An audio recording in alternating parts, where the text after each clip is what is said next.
Well, hello, and welcome to the Building Business Podcast, powered by the Mount Pleasant Chamber of Commerce. We are recording in the Charleston Media Solutions studio. They are huge supporters of the Chamber, so we thank you for recording us today. And another huge thank you and shout out to our podcast sponsor, DK Designs. My name is Kathy Herman. I am your immediate past president of the Mount Pleasant Chamber of Commerce, and I'm also the marketing director for Mount Pleasant Towne Centre.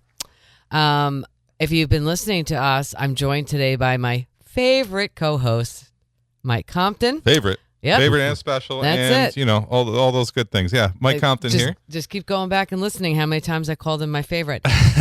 Owner of Rumbo Advertising and the chair of the Mount Pleasant Chamber of Commerce Marketing Committee. That's right. Welcome back, Mike. Hey, it's always good to be here. We've got a really cool guest today. Actually, it took me a while to figure out what I was going to wear today. And on my way here, I'm like, I'm just going to have to keep it simple because this guy's going to be judging me the entire time. I'm wearing a little combo of Lululemon and Costco. Oh, that's the perfect combination. That works. We've got Gary Flynn on the show of Dumas Sons. Am I saying Dumas right? Yeah, Dumas. Yes, Dumas. You got it. That's amazing. Mm-hmm. That's a lot amazing. of people say a lot of other things, but Dumas is the right one. Dumbass part Yeah, of that? it is. Yeah, I'm glad you said it. I wasn't sure I was allowed to, but yes, that comes up all the time. Dumas. Well, so if you don't know about Dumas and Sons, they are the iconic men's specialty retailer from downtown Charleston, founded in 1917. Wow. As a military uniform outfitter. We'll talk a little bit more about that. Interesting. Yeah. And then after that, from what I understand, 1960, they became known for their fashion denim. Mm-hmm. And in 93, for the addition of the Tommy Bahama line. Right. Did I get that all right? You got it. Okay. You did your homework. I did. And then we're all, of course, me being the marketing director for Towne Centre, very excited that also Dumas and Sons and Southern Tide by Dumas and Sons are open now at Mount Pleasant Towne Centre. 108 years in business. We'll talk about that. Yep. He is a veteran of the retail industry. We are so happy to have you here, Gary. Thank Glad you to for be here. being here Thanks, today. Thanks for the time. We're going to talk about the business. We're going to talk about what inspires you to do business in Charleston and how Charleston inspires the business. Moving to Mount Pleasant, of course, Mount Pleasant Chamber of Commerce. But let's talk about you first. Let's give a quick background, if you wouldn't mind, of what you've been doing to get to being such a figure in the fashion industry. 1917 historical business. Wow. Yeah. Third generation. My gosh. Oh, so it's a family thing. Yes, sir. Nice. Yeah. So my background, I've now been with Dumas for 9 years. Prior to that, I grew up in retail. I started working at Nordstrom in Southern California when I was 18. Put myself through college and worked part-time there for a while. Kind of fell in love with the brand Nordstrom and decided to see where I could take my career. And I was able to be there for 27 years, kind of working my way all the way through the ladder, all the way up to I ran a merchandising division for the company for the last 6 years of my time there. From there, I left and went to New York City, and I ran retail merchandising for Hugo Boss, based there in New York for North America and South America, which was very interesting. And then from there, I went to Samsung and ran retail merchandising for the United States. That was a big change as far as product category goes. Went from clothing into TVs and cell phones and washers and dryers and all that stuff. Wow. It was very challenging. And then I got a call from a headhunter to come interview for a job down in Charleston, and that's what got me here. So I've been here now for 9 years, like I said, and enjoying every minute of it. And thankfully, David and I have been working well together for these last 9 years. David Dumas, there's the third generation, that we're now co-owners together. Yeah, I own half of it, he owns half of it, and it's been working out great for us, I think. Holy smokes. It's really cool getting to know the different people that live here in Mount Pleasant that have such huge, great, backgrounds, and working for these giant corporations that you've been working for. Nobody really understands that. There's a lot of great people that live here that have done huge things elsewhere, and then they're still living here and still doing huge things you know, in town and elsewhere. Well, I also think that it's great here because I think we have the opportunity to start that second. I hate to use the word second chapter, but that second chapter in life. We've always said a lot of our chamber members were bigwigs up in New York City, and they were executives, and then they came down here and opened a hot dog stand or whatever it might be. You know, we have people want to be here so bad, and then we have all these amazing opportunities to start over. What led you to, like, did you just visit? So you got the headhunter calls you, and you're like, oh, I want to come visit. Yeah, had you been to Charleston before? I had not, actually. And I'd been to a lot of states because I was, running a national business for a couple of different companies. So I got to a lot of, got to a lot of the states, but I had never gotten to South Carolina because Nordstrom didn't have a store in South Carolina. I know, we really have to fix that. Well, we still haven't fixed that, have we? I try to play that role now. I'm the Nordstrom of Charleston. That's what I like to think I am. So no, I had not come to Charleston before, and in anticipation of coming, and I knew the job sounded really good, but what was going to sell me was to get my wife and daughter to fall in love with it as well. So I brought them with me. Smart. And we spent a long weekend here, and we hadn't gotten from the airport to downtown. We're like, oh yeah, we can do this. Yeah, it was super easy to fall in love with Charleston. Isn't it? Yeah, well, yeah. Same. I agree 100%. So, I'm in retail property management. One of the first names I heard when I moved here, I've been here 9 years myself, was this men's store downtown. And so the reputation is really kind of precedes itself. Yeah. Tell us a little bit more about the story and the history of such a well-known name. Yeah, David and his family have done an outstanding job building a great reputation over the decades. His grandparents started the store. M. Dumas Sons actually stands for Mendel Dumas, and sons are Abe and Joe Dumas. And so it was the three of them that really kind of took this business on. And it was pretty small for a long time, a small-ish type business.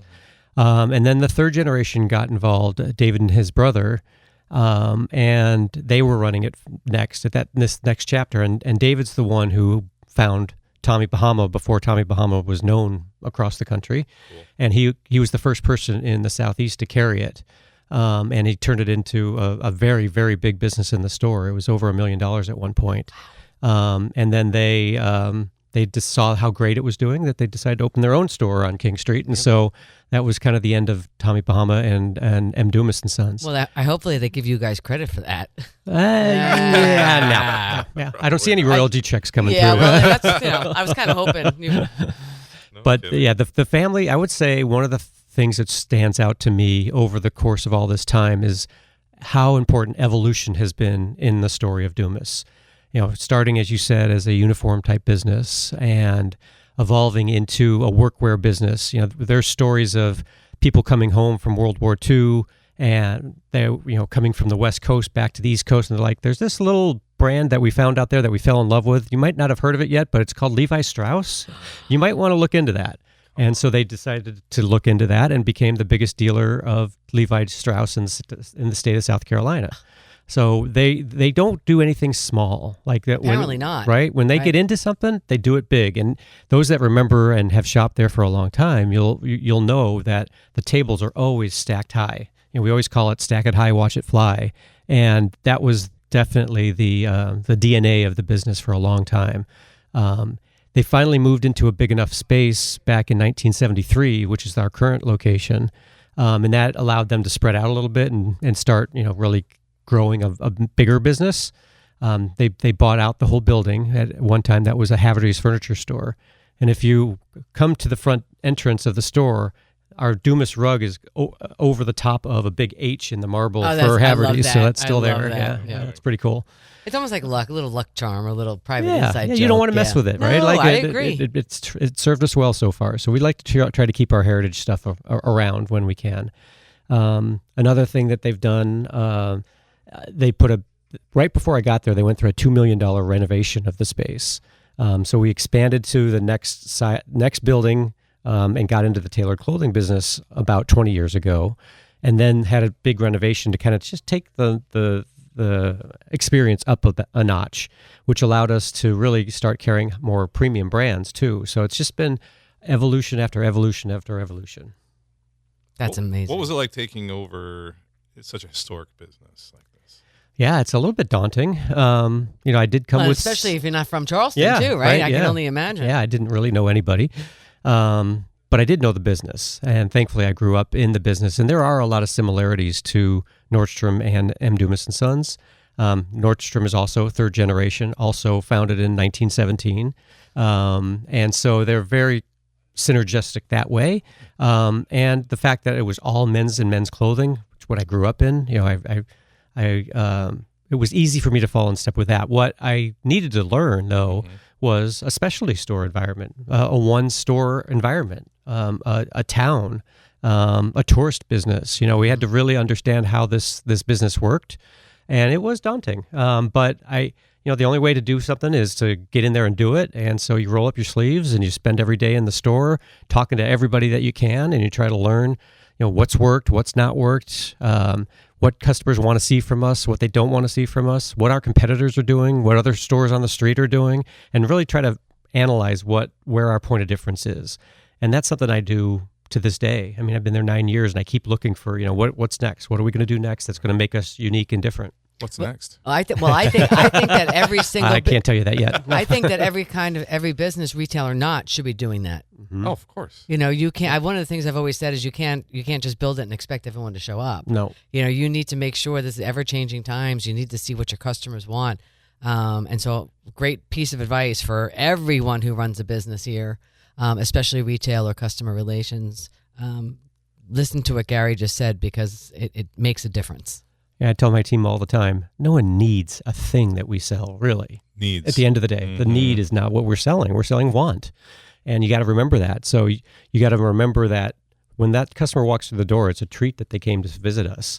And it's not an expectation that they're going to buy something just because they walk through the door. We need to make them fall in love with the store, with the environment, with you, with the product, with the lighting, with the music, with the beer that we're going to hand you, whatever it is. Whoa. Oh, yeah. You got to go down there if you're not. Yeah, it's a party. Sure. It can be a party for sure. It can be a party. I love that.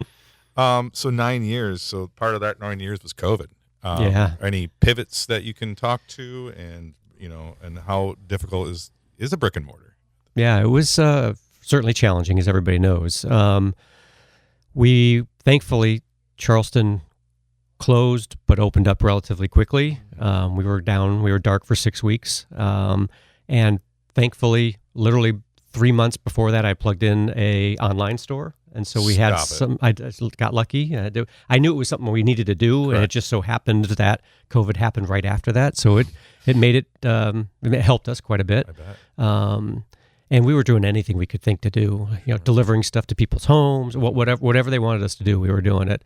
But yeah, that was definitely challenging. And thankfully, the way that the government funding came through made us be able to get through that time. Allowed me to not have to lay anybody off or let anybody go. That's great. We were able to keep everybody on staff. And because we were only closed the 6 weeks, I was able to bring people into work. They worked less than they normally do, but we paid them as if they were working full time. And it was something I never hoped to repeat, but we did learn a lot of stuff through that time frame. And how is the online presence? How is that? I'd say it's good. Yeah. I think it can be better. It's growing. Yeah, it's growing. Yeah, for sure, it's growing. Mm-hmm. Is it a priority though? I feel like more of yours, more of an experience, and where the online is more people who've already come there to have the experience, already fell in love. Is that? That's a very accurate way of looking at it. But I also think that the visitors that come with us, we want to be their local store. So if you're in Cincinnati, Ohio, or Kentucky somewhere, wherever you're from, and you come to Charleston, hopefully you discover us and you fall in love with the experience and you buy some stuff from us. We want to keep that connection alive with you. And so we reach out all the time on the phone, text message, sending pictures back and forth on the phone, talking to people about what their needs are. And thankfully the website allows us to facilitate a lot of that too. Mm-hmm. Are your employees more like personal buyers type of thing? Yeah, stylists or personal shoppers, or however you want to phrase it. Mm-hmm. Yeah, that what I try to teach each of my team members to think of is, this is your store. Dumas happens to be the name on the building, but I want you to come to work every day thinking, this is Gary's store, this is Joe's store, this is my business that I'm running, and the customers I'm working with are my customers, and I'm going to work on developing them and trying to create a great relationship with them, so that it can turn into ideally more business. Yeah. People shop with people is another great thing that I've heard when I was young in the business and keep saying over and over again. People don't necessarily shop with stores or with brands; they shop with people. And there's a lot of stores on King Street that are mono brand. Like there's a Lululemon store, and there's a Viore store opening up soon, and there's all these stores, but not that many people dress head to toe in one brand all the time, right? Like me right now. Yeah, exactly. Like me right now. Like nice mix there, Mike. That is a good one. I haven't heard that one before. So that's just another thing that I think our store provides. People coming from other towns go into that store, and it's a pretty big store that has a lot of product, and we hear that all the time. And that's very intentional. I want to hit them in the forehead with how much product we have and how many different brands that we have, where they go, holy moly, there's a lot of places to shop on King Street, but I don't have to go anywhere else. I can get everything I need under one roof. Nice. And speaking of fashion, we have to give Mike some tips. Hey, what do you mean? I'm kidding. He looks great. Charleston is an amazing place, as we all know. What makes the Charleston fashion scene unique? Because we've got a lot of things that we're known for. Mm-hmm. Me, not so necessarily fashion, but then when I walk into your store, I'm like, I feel like I'm in a New York boutique. So, what makes it unique, and kind of how do you keep up with that in your collections? Yeah, I think one of the things that surprises a lot of people when they come to Charleston is actually how dressy downtown Charleston can be. Mm-hmm. Going to dinner, there's a lot of fine dining in Charleston, a lot of high quality restaurants, higher quality hotels. And so people tend to downplay how dressed up they should be when they're here. And then when they're here for a couple of days, they're like, I feel a little underdressed here. So maybe I need to buy a sport coat to go to dinner with tonight. And that's actually a pretty good business for us, is people wearing things while they're here. And so we try to turn that stuff around quickly in the tailor shop. It's funny because Charleston and Mount Pleasant is a lot of it is come as you are. Mm-hmm. Business casual isn't that suity, isn't it, right? So correct. It's its own specific kind of fashion style here. And you're right, when people come here, like, they can be dressed down, or you can dress as nice as you really want to. Right. You're right next to a dude in whatever beachwear or what have you. Yep. It's a lot of fashion here. Yeah, it's a melting pot that way, and that's something that has evolved the styling of Charleston fashion too. Is people coming from all other places. You could go back and say, oh yeah, the seersucker suit. That was one of the things that we were very well known for, and that was very Charleston. But that's a much smaller part of the business now, because so many people have moved here from New York City or from Cleveland, Ohio, or from wherever they're from, where seersucker isn't a thing. And you know what? I'm not going to change my style. This is who I am. This is how I want to dress. And so we had to evolve what we carried to meet multiple looks. And but one of the things that I would say is a big part of Charleston fashion is color.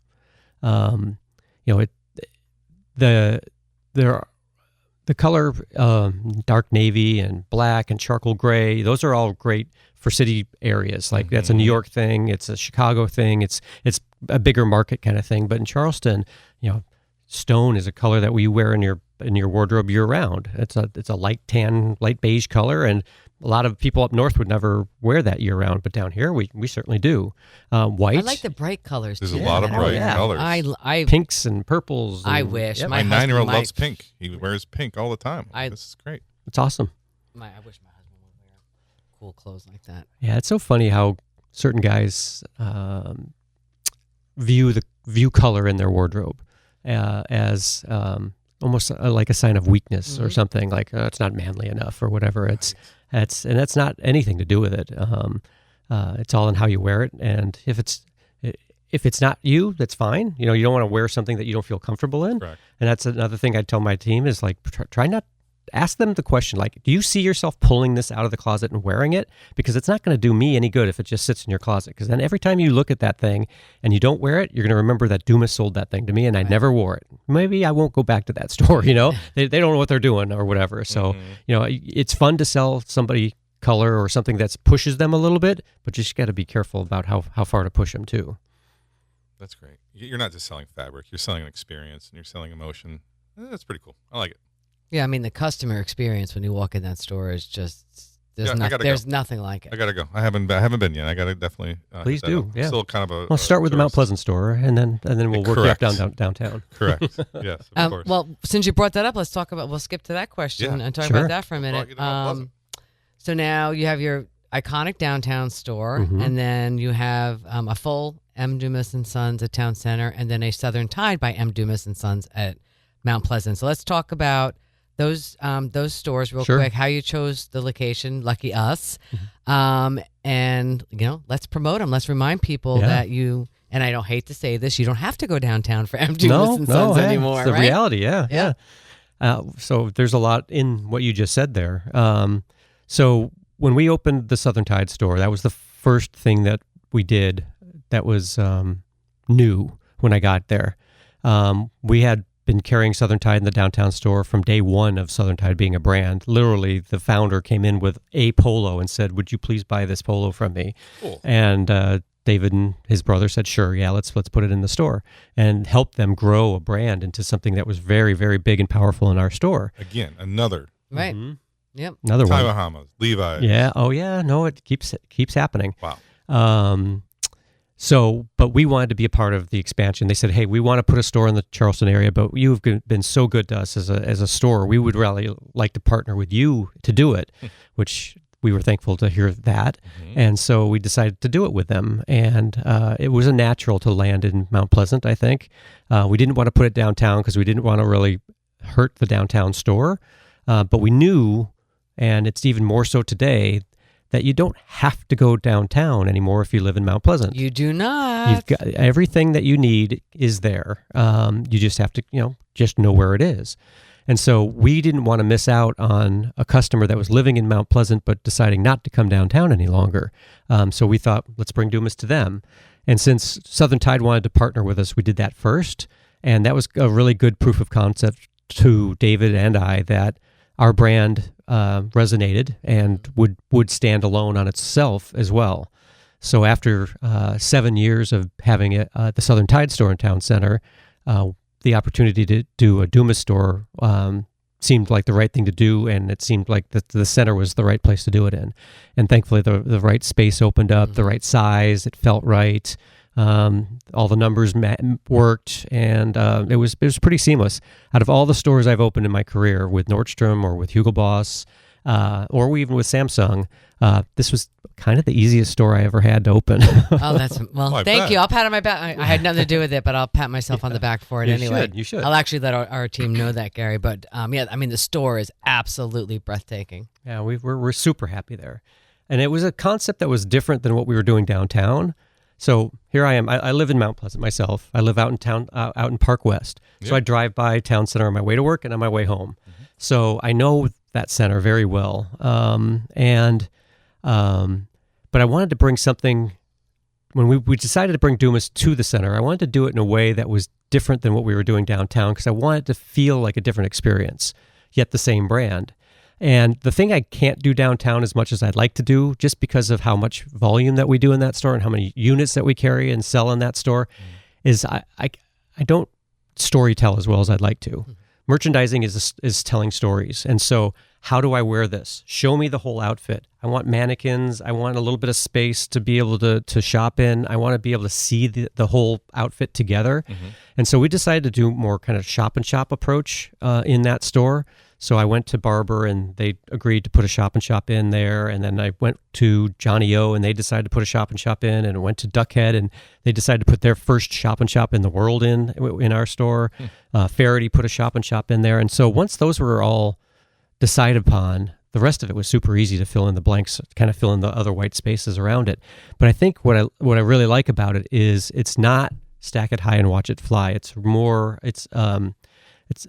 approachable. It's and it's a little bit more directional. It shows you how things work together in a way that we can't do downtown. So that was something I was really proud of when it came together. And your staff is very dedicated to you, aren't they? Because I know that the store manager that opened Southern Tide 7 years ago, Scott, shout out to you, is now the manager over at M. Dumas. So that means, and I know he worked for you before. I mean, he's just been around. They've been around. They just stay. Yeah, Scott. That's a compliment these days, Gary. When people are just going in or not even showing up for interviews, to be able to have that loyalty. Yeah, it's paramount to what we do, because there's turnover in retail all the time, but at the leadership level, we've been very sound, and it matters. What you learned last year, you can apply to this year. And thankfully, Scott and I go back way back to Nordstrom days. When I was a 3-store buyer for the men's furnishings department, he was an assistant manager in one of those stores of the floors that I was buying the product for. So we got to know each other then. And then, my career went its way and his went its way. And 20 some years later, almost 20 years later, I'd put out on LinkedIn that I had a store, that we needed a store manager in Town Center for the Southern Tide store. And Scott, of all the people, reached out and said, "Hey, I want to talk to you." Wow. He said, yes. Yeah. He just say yes. No, sorry. Yeah, yes. And I said yes. That's exactly right. And I was glad to have him, and he's been great to work with. Yes. Well, he's great. I mean, from my perspective, he's one of my favorite managers at Town Center, and I will say that again. He's one of my favorite managers at Town Center. No, he's just just wonderful to work with. He's a good guy. But it's hard. It's hard to find. I think one of the biggest issues at Town Center, which I'm sure you've unfortunately had to deal with, is finding help. Sure. But having that, like you said, the manager level, we've been blessed at Town Center. There's so many stores that have had the same managers since I've been there 9 years. That's great. And I always, that makes it so much easier to be successful. Well, we were lucky enough to keep the Southern Tide store in the family as well. So Scott's wife runs the Southern Tide store now. So it's a big Which family. I did not know about until the grand opening party of M. Dumas. Is that right? Yes. Well, we didn't want to necessarily shout about it, but exactly. It was nothing we were hiding either. She's awesome, and we're glad to have her. She's got a great background herself, and she brings a lot to the table. We'll do a shout out to Susan too, okay? Perfect. Right. Okay. Yeah, for sure. Hey, Gary, how do you stay motivated and inspired in leading this legacy brand? I don't think about that much. It just is. Like I get up every day and I want to go in and go hard charging every day. And I don't know if that's just how I'm built, but I think it's a tell that I'm doing what I want to be doing. Mm-hmm. It's not what I'm doing to pay the bills or do it just till I can retire or whatever. It's really what I love doing.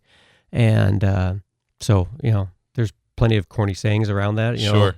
You never work a day in a life if you do what you love or whatever that is. I'm sure I butchered that, but, but that's kind of how I feel about it. And I get inspired. One of the things that really does inspire me is when I go to market. When I go to New York to go look at the new collections and look at the next season, and I love going out and shopping and looking for new things and trying to find a new brand to bring to the store, to the team that they can get excited about. Always trying to find that next. That's a big part of my motivation. Is it's a game for me to go out there and really dig around and find some cool new stuff. It sounds like these brands are finding you as well, but I was going to say it takes a lot of work to be, get to that. I'm sure, right? Yeah. Kathy, is that what you're going to say? No, I was going to say that there's probably, I wouldn't be surprised if there's some brands out there knocking down.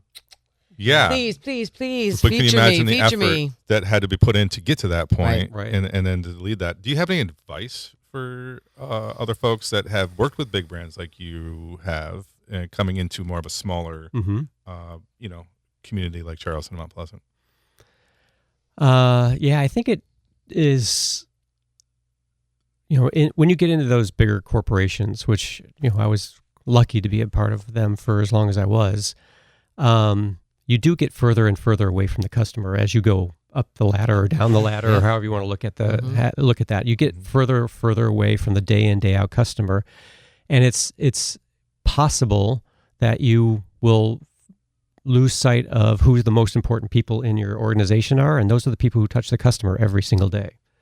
I don't believe that I'm the most important person in the building. I'm not. It's the person who's there on the floor working with the customer that makes the magic happen.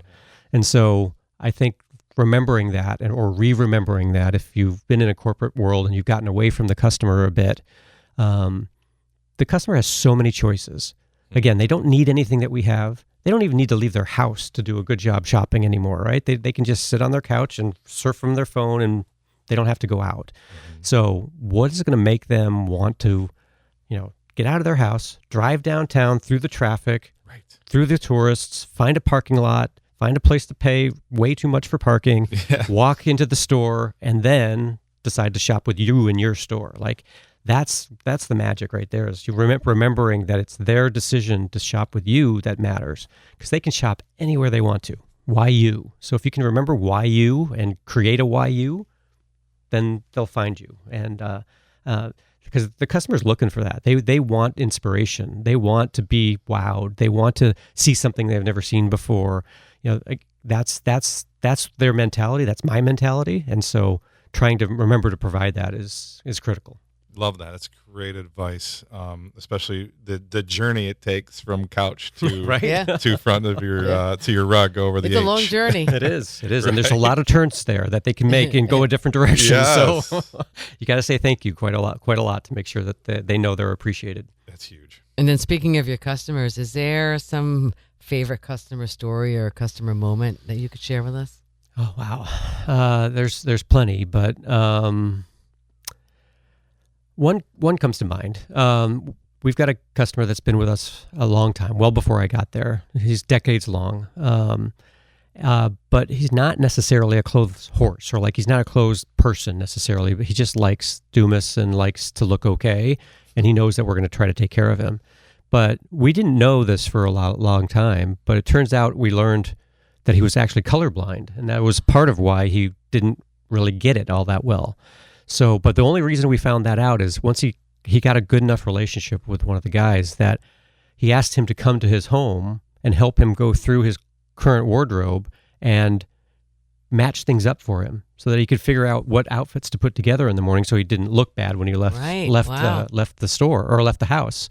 And so not only was that an opportunity to kind of help him get organized, but also help him kind of weed out some stuff that maybe needed to go away, which created a little bit of a room for us to actually sell him a few more things. Sure. But he was super appreciative and happy to do it.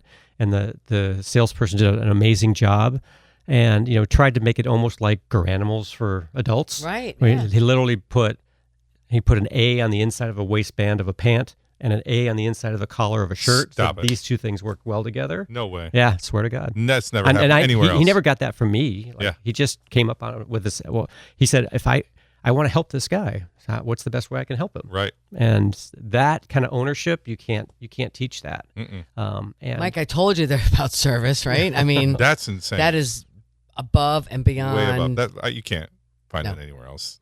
You should, that's a cool thing we should talk about too. Yeah, we should actually. Yeah, lettering your wardrobe for people who are colorblind. What a cool thing. Yeah, makes perfect sense to me. I think that unfortunately, a lot of retail has lost all customer experience. Yeah. So I'm proud and honored that you guys have just continued to get better and better with it after all this time. Yeah, I mean the employee line, a lot of big corporations see that as a big overhead number, and it's a number that they need to manage and bring down. Mm-hmm. And we think of it kind of the opposite. We pay our people pretty well, which is also part of the reason they stay with us for a while. But that's intentional. We want them to stay with us for a while. If they're Dumas type people, we want to keep them. And the way you keep them is you reward them. Mm-hmm. And so we're known to pay pretty well. And I think it's the best money that we can spend. I'll cut back on tape or something else, or even boxes or something else, but I'm not going to cut back on people. No, that's the people are your business. Mm-hmm. And like you said, I think there's unfortunately too many businesses out there that don't focus on that and just focus on cutting the bottom line. As far as what I've seen in my business is that it just hurts. It hurts everything. People start to complain. People say, "I'll just go somewhere else." People go back to their pajamas and don't get in the car, mm-hmm. right? And come to the store. Yeah. So you don't want to go to a store where you know more about the product that you're going to try to buy than the person that's there trying to sell it to you, right? I mean, yeah. I mean, to me, customer service is everything, and I really wish we could get some of it back. Here's a question for you, Gary. Sure. What role do you think the legacy businesses like Dumas, saying that right again? Dumas? Mhm. Oh my gosh, Yep. I'm such a dumbass. Think French. think. Yeah, there you go. Oh, he did it. He did it. He pulled it in. Nice. In supporting the local economy. Yeah, I think it is important. King Street is a very unique street. There aren't very many King Streets in America. Sure. And what makes it unique is it's not just a bunch of mall brands up and down the street. There is some of that for sure, but it's a mixture of local brands along with these big box brands or these national brands that make it unique. And I think the specialty stores that are homegrown here, like a Krogan's, like a Berlin's, or like I can go down the list. There's a ton of them on King Street. You don't see that in other markets very much. Most of the time, the rent gets too expensive for locals to be able to fill the space, and so then it's only the national brands that have the money to be able to do that. And thankfully, there's enough smaller sized storefronts on King Street that a smaller, more local company can afford to make it work.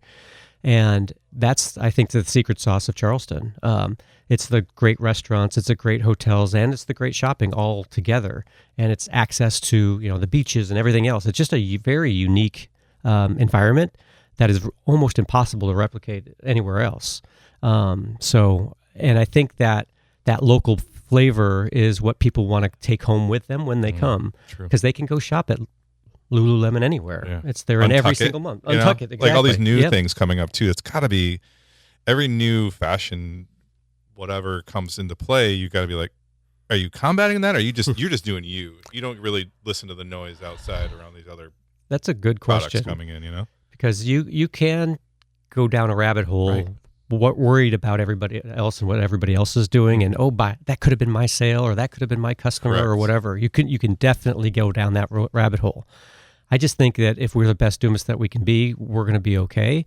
And I think that Charleston is unique enough that all high tide rises all boats, or however that saying is. I totally believe that too. I'm butchering everything, and I'm known for that too. That was only two. Don't worry. We'll see if we can get a third in before we with end. you on that Sure. one. Yeah. So I just and we've changed that perspective. Like, we used to be very much the big bad guy on the street. Oh. We had the biggest volume business, and we could do kind of what we wanted to do. We could get the brands that we wanted to get. We could get the salespeople that we wanted to get, and we did that. And it made a lot of people upset with us. And I've worked the last 9 years on trying to kind of become more friendly with our competitors and our friends on the street, and to the point where if I'm not carrying something that I know that this person wants and I'm not going to be able to solve it for them, I'll move out, say, hey, you know what? Grady Irvin carries that brand. Why don't you go see them? They'll take good care of you. Or Steve Berlin's got a tuxedo that's hanging there right now in your size. I'm sure of it. Why don't you go down and see Steve? At the end of the day, you're still trying to take care of the customer, and eventually you hope that comes back, and people will do that for you too. Yes. So I think that local flavor is much better when we're banded together. And one of the things that going back to COVID for a second, one of the ways we got through that was we created a locals group on King Street, and it included Krogan's and us and a bunch of other stores that were local, that we banded together, and we tried to create a social media presence of local Charleston businesses that needed to survive, right? Smart. What role do influencers play in your marketing, and are you going down that road? Yeah. I'm a bit old school personally, I am almost 60, I am too. right? I am too. The influencer thing took me a while to get my arms around, but we are playing that game quite a bit, more so now than ever. I've thankfully got some younger minded people on my team that I get out of their way and let them do their thing. And part of that is getting influencers in the store, getting them to have an experience in your store that they feel good enough that they want to shout about for you. And people really do listen to that. It's harder to find a male influencer than it is a female influencer, because not as many guys are taking advice from somebody they don't know. But it does help. It helps to get the word out there. Anytime somebody's saying something good about you or pushing your name out there, it's worth doing. Even though you can't necessarily draw a line return on investment wise, like, okay, I spent $100 on that person to come in and shop. How do I know that they actually did anything for me? It sounds like marketing in general. Though, yeah, right? exactly. Right. You hope it works, and you hope it's worthwhile, and I know it is. So it's just hard to quantify. Are there any fashion shows that we can talk to, or is there any kind of events that you have on your? So we do a lot of events in the store, especially in the peak of spring and the peak of fall. We do a lot of what we call trunk shows. So we have vendors that come to town that we've been doing business with, and they come in for a weekend and set up shop at our store, and they'll bring additional product in that we didn't buy for the store potentially, or we'll do custom made things for people, and we'll do custom measurements, and you can come in and create your own that way. So that's a big part of what we do. Marketing wise and event wise in the store, but then we do other things. We have something I'm super proud of is once a year we have an Italian dinner served in the store for some of our best customers. Sign me up. And we literally You have to go shop there first. You said best customers right Yes. there at the end there. I did. We missed that part. or our best friends, Thank you. But yeah, that we sat 50 people for dinner in the store. And turned it into a fun thing. We had Graf come in and do the wine for it, and so we took a kind of an interesting approach to it. We said, okay, what brand, what part of the region of Italy is this brand from that we're doing business with? Now, what's that region known for food, and what's that region known for wine? Cool. And let's pair all three of those things together and make it educational but also fun. And it was something I'm super proud of. Customers look forward to it. And our team really enjoys it. So we're always looking to try new things, and that's just one example of them. But we haven't had much success doing fashion shows. Yeah. We were part of Charleston Fashion Week one time, and I did that because I thought it was the right thing to do, and it was a lot of fun to do, but it didn't really move our needle all that much. And I don't know if that's our guy who's a fashion show guy. Our guy's a guy that just wants to wear nice clothes, but isn't so tied to runway or to designer. There's a big difference between designer and luxury goods. Designer is very cutting edge and on the runway, and trying to push the envelope and push your sensibilities as far as you can go, and always showing you something out there. Luxury is kind of quieter.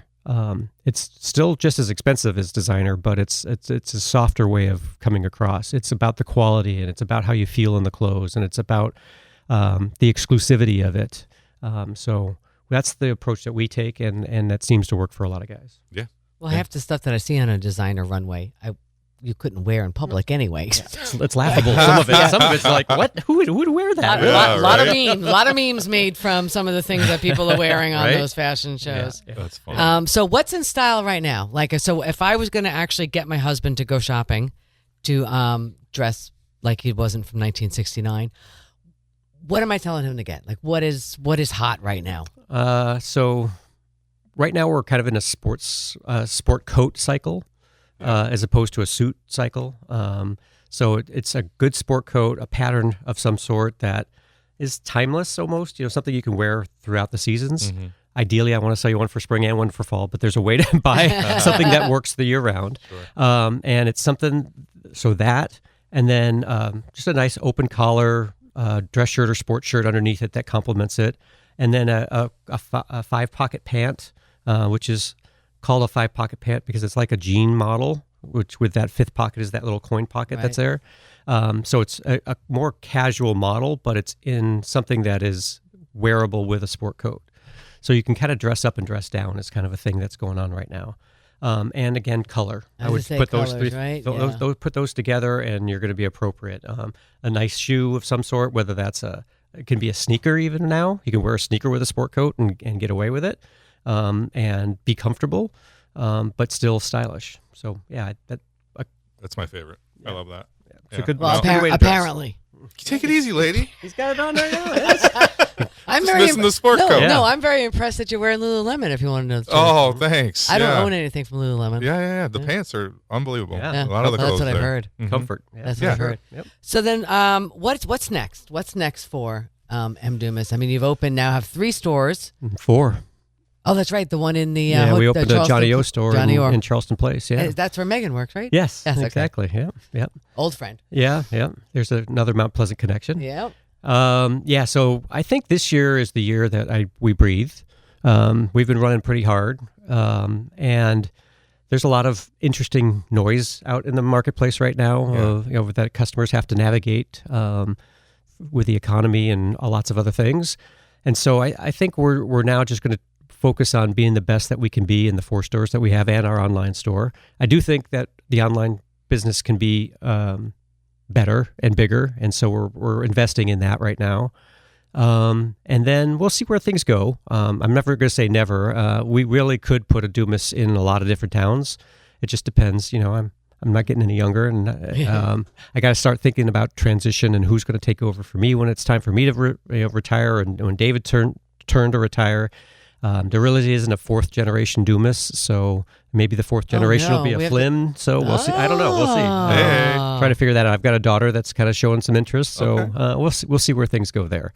But for now, I'm just going to work on trying to just continue to be the best Dumas we can be and see where things go. That's pretty awesome. I also forgot to mention, and Rebecca's going to kill me, is thank you for your membership. And of course, in the Mount Pleasant Chamber of Commerce. Yeah, happy. Since this is a chamber. I was so excited to talk to him about it. I completely forgot about that. But thank you for your support, of course, with the chamber Glad and to. all that. We have some fun questions, if you don't mind. Just a few more before we let you go. Sure. Yep. If that's all right. What is the most Charleston thing a customer has ever asked for? Well, an oyster shucker might count. That's something that a lot of people come. We carry some, and they're at the counter, and most people who are not from here look at that and go, "Excuse me, what is this?" So that would be one, and a pink seersucker suit. That's another one. You couldn't find that anywhere? I did find it. Of course you did. But I had to have it made for him. But yeah, it wasn't something I didn't have just hanging in the rack. Yeah, those are the things that come to mind. I'm sure there's something else, but. All right. What's one fashion trend you secretly love but you would never admit to your customers? That's a good one. So actually, performance fabrics in dress clothing is something that has been a trend, and true purists of this business don't appreciate that. They want cotton. They want it to be all natural.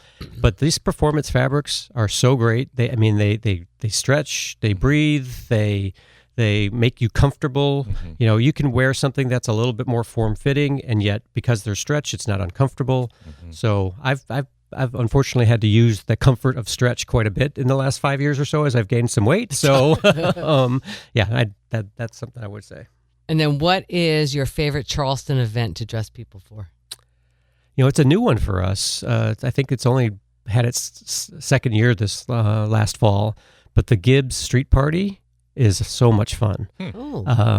They do a great job. We've got friends that are on the board of the Gibbs, and they asked us to kind of help sponsor and be a part of it. And our customers were coming to us saying, "Hey, I'm going to this party, and I need something to wear because it's going to be a thing." And so we have outfitted a ton of different people for that event. And so this year I went for the first time, and I couldn't believe how many local Charleston people I saw that were wearing Dumas. We have a little hashtag dressed in Dumas, and they were posting about that for us, and it was a lot of fun. And the street food that they brought to the party was great, and the music was great. The vibe was fun, and that hands down is my favorite. How do you get invited to this? It's just a ticket you got to buy. Okay. Yeah. I'm gonna have to look into that. That sounds like a fun party. The street party. Yeah. The street party. Mm-hmm. Very cool. We're gonna have to look into that. We'll Mike. definitely look into that. I always like a good party. It's a fun Kathy time. does too. It's a fun time. Yeah, it's true, Kathy. It's true. That's so awesome. I've got kind of one last question. Go ahead. Kind of wrapping up a little bit. Things like Stitch Fix come into play and come into mind when the knuckleheads like me don't really know how to dress well. Sure. and maybe can't afford to dress well. Mm-hmm. They seem to be more of an affordable, and they put together some different packages.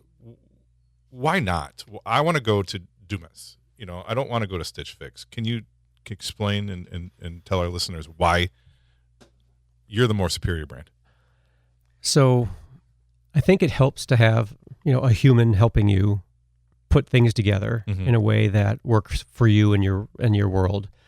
Ideally, we need to know a little bit about you to really have the best chance of solving what you're trying to solve. So I think that having that one-on-one relationship and being in the store and trying product on and dedicating an hour or two of your day to go through that process is a much more streamlined way of doing it than trying to do it via mail, having, a box of stuff sent to you that you try on at home, but then you have to ship half of it back. And then, things don't fit the right way, or the fit wasn't quite the way you wanted it to be. And then it's kind of a back and forth and becomes a little bit more cumbersome than you'd hoped it to be. So something you were trying to do to make your life easier turned into making it more difficult, unfortunately. Great point. When it could have been solved just by going to a store that has a great assortment and a good team. But I appreciate what Stitch Fix and Trunk Club and all those other types of people are trying to do. At one point, Nordstrom actually owned Trunk Club, which was one of those that was doing that too. So I was involved in that a little bit too. And I think anything that anybody can do to try to simplify the fashion experience for guys is a hero in my book, because a lot of people really do struggle with it. They just have no fashion sense at all. And yet they really don't like that they don't have fashion sense. So they want some help. Yes. Sometimes it's just hard for guys to ask for help. Right. I think a little smaller boutique-y type local environment stores are easier to have that one-on-one connection with. And that's the key piece. It's the human touch.